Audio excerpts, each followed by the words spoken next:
வணக்கம். This is Govenkatesh from Bangalore. இப்போ Trump வந்து கிரீன்லேண்டை பிடிக்கணும்னு உட்காந்துருக்காரு.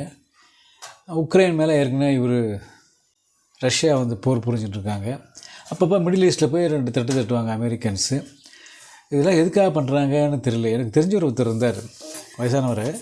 ஜோசியம்னு சொல்லுவார், மாந்திரிகம்லாம் தெரியும், தாந்திரிகம் தெரியும், தூரத்தில் நடக்கிறதெல்லாம் தெரியும். அவர் என்ன சொல்லுவார்னா, இவங்கெல்லாம் என்ன பண்ணுறாங்கன்னு தெரியுமா உனக்கு? இப்போ அமெரிக்கா பிரசிடெண்ட்டுக்கு வந்து பிரச்சனைன்னு வச்சுங்களேன், உடனே சதாம் ஹுசேன், அப்போ சதாம் ஹுசேன் இருந்தார், ஃபோன் பண்ண வேண்டியது, இது வார்ப்பா உனக்கு வந்து நாட்டு ஓரமாக குருடிஷ் முஸ்லீம்னு இருக்காங்க, அவங்கள கண்டால் இவங்களுக்கு ஆகாது. அங்கேயும் இந்த பிரிவினைகள்லாம் எக்கச்சக்கம் வச்சுக்கோங்க.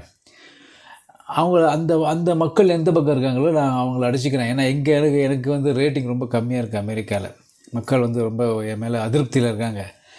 நான் அவனுக்கு 200-300 மில்லியன் அனுப்பிச்சிடுறேன், அவனுக்கு ட்ரான்ஸ்ஃபர் பண்ணி விட்டுறேன், இங்கே வந்துட்டு ஜாலியாக இருந்துக்கோ, 200-300 பேர் செத்தா பரவாயில்லையா அப்படிப்பேன். பரவாயில்ல, இது பண்ணிங்க, பட் வேறு எந்த இதுலேயும் பண்ணாதீங்க, அது ஒரு எனக்கு பிடிக்காத மக்கள் தொகை தான், அது முஸ்லீம்ஸ் தான், அதனால் எங்களுக்கு பிடிக்காதுன்னு சொல்லி இந்த மாதிரிலாம் நடக்கும்பாங்க. அவர் சொல்லுவார், இந்த மாதிரிலாம் தான் நடக்குதுங்க.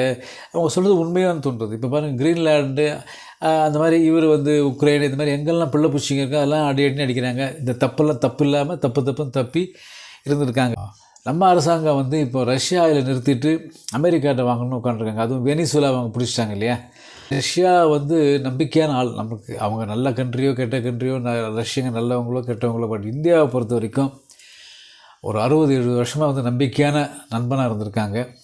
அவங்கள பகைச்சுண்டு அங்கே போய் வாங்குறாரு. ஒருவேளை இப்போதே கொஞ்சம் வாங்கிக்கப்பா, நீ ரஷ்யாட்ட கொஞ்சம் குறைச்சிக்கோ, எனக்கு இங்கே உள்ளூரில் கொஞ்சம் ஏறட்டும், ரேட்டிங் ஏறட்டும், அதுக்கப்புறம் நீங்கள் ரஷ்யாட்டே வாங்கிக்கிங்க அப்படின்னு ட்ரம்ப்பு சொன்னாலும் சொல்லியிருக்கலாம். இந்த அரசாங்கம் இதெல்லாம் நமக்கு புரியாது. எனவே வாழ்க வளமுடன். ஓம் நற்பவி.